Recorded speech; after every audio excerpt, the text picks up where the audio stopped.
done this even a little bit faster in terms of the two schedules, because we haven't even looked at that possibility yet. So it could still happen, especially if we flip around the lunch schedules. But at this point, I really want to have some solid schedules just with the staff that we have. Not even thinking of cutting back, but in the future we may need to, depending on the funding. Anything else? Anything else? No? Thank you, Mrs. Cirillo. Update on the green project. This is all good news. She's being facetious.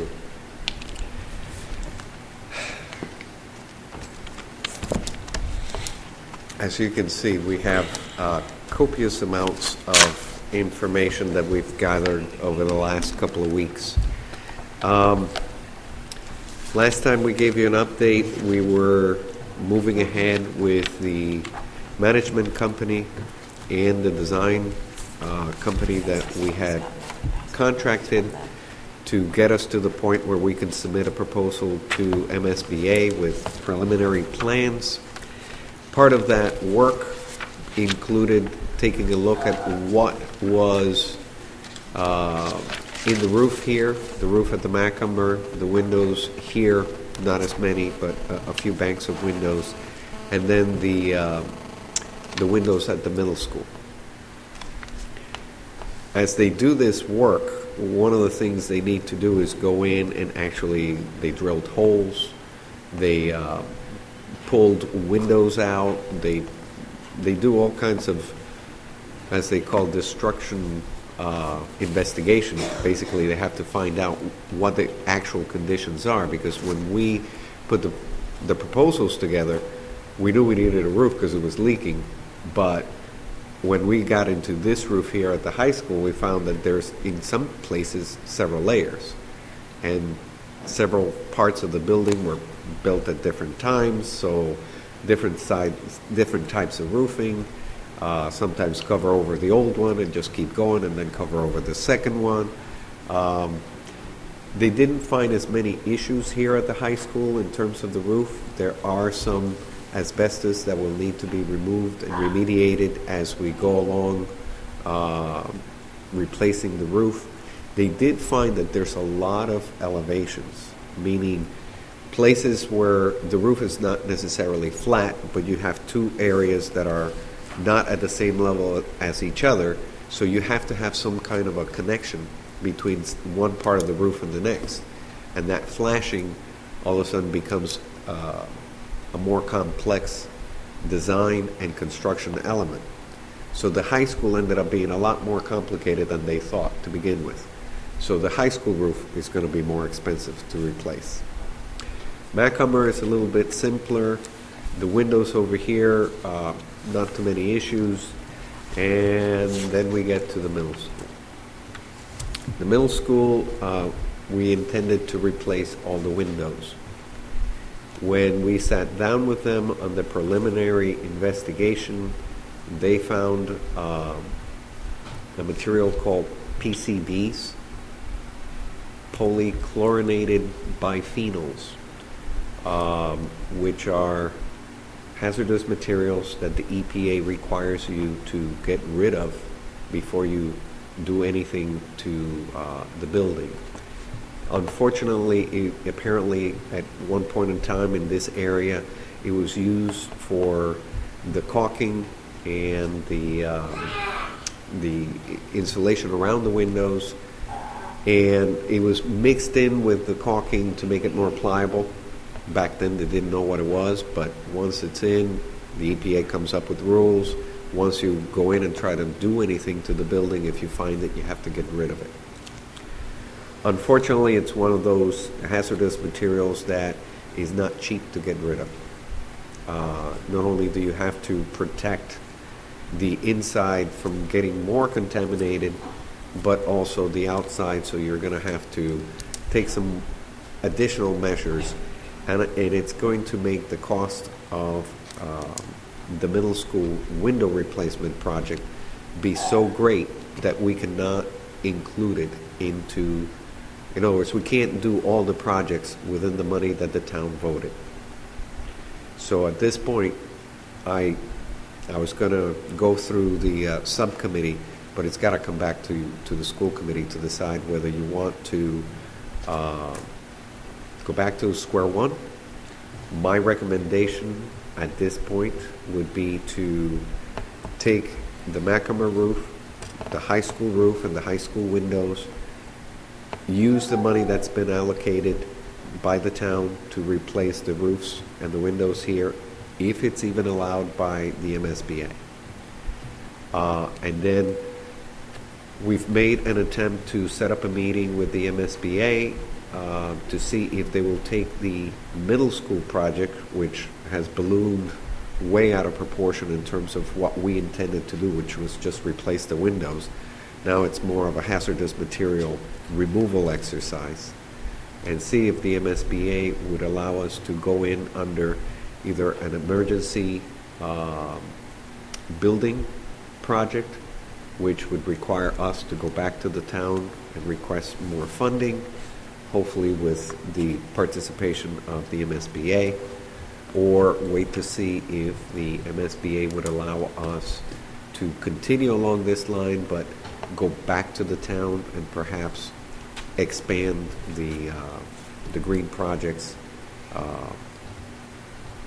because there is no way to do everything. We cannot, at this point, it's my recommendation, just sit there and ignore that there's PCBs in the windows. Now that we know it's there, we need to take care of it.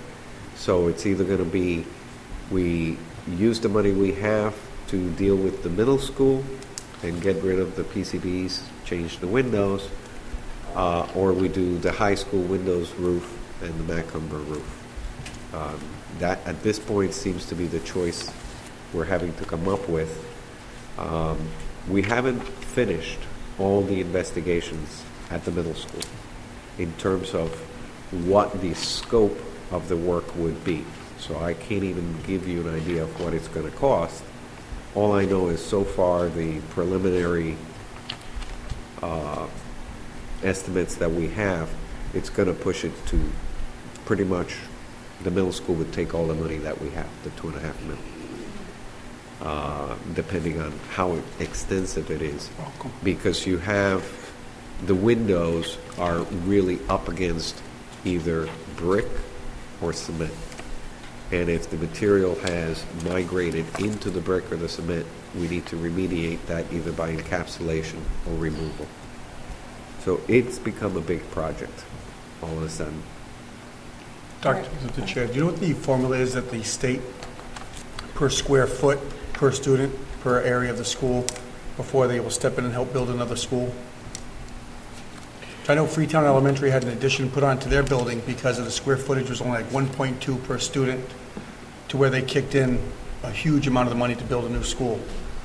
They do have that. I don't have it off the top of my head, but usually that's not the biggest issue that I would see. The issue that I see is MSBA works on a cycle. You put in what's called an SOI, statement of interest. They evaluate that statement of interest. They figure out where you would fall in their priorities. Do they have enough funding? Then they go and they suggest to you that you do some studies. That's year 2. It could be that they don't have funding till year 3 or 4. And then in year 5, they let you go out and get the design specifications. And then in year 6, you may be able to build and get some reimbursement from them. I don't think we can wait that long knowing that we have PCBs in the building. Is there anything that, since, I mean, it's... The one thing we are trying... Could we be closed down at all? No. Actually, we did go do some research where actually once it was found, the engineer company that's doing the design and the specs brought in a consultant that has been on the forefront of dealing with PCBs in buildings, including schools and basically municipal buildings. He's done a lot of research. He's one of those people that works hand in hand with the EPA.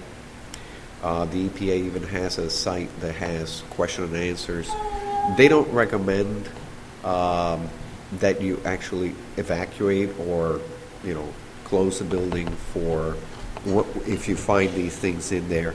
They obviously, we're going to take every precaution we can. That's why we're still doing some of the testing.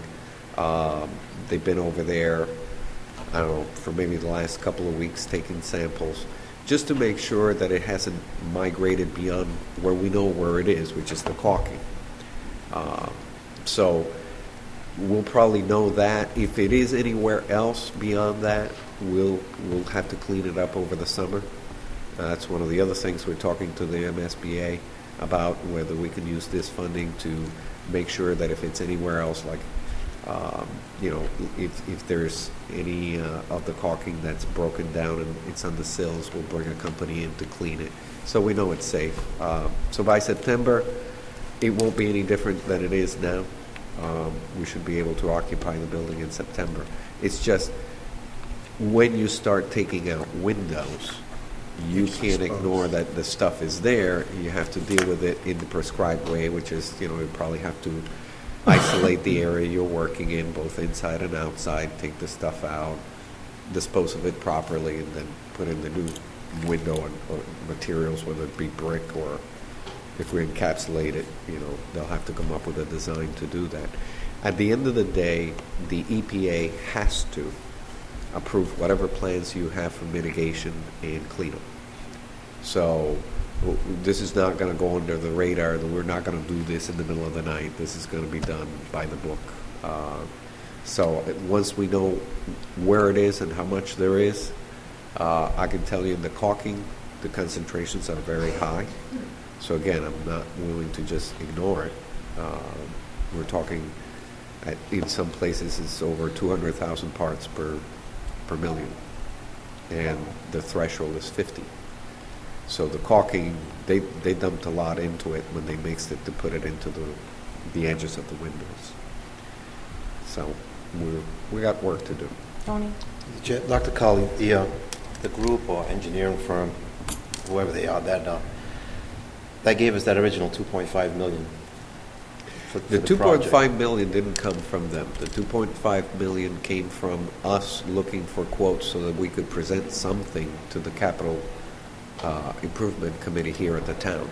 So the people we brought were people who work on windows, who've worked on windows here when one breaks. And no one ever mentioned to us that, hey, you guys might find PCBs in the window of this age, and we're just those companies did not.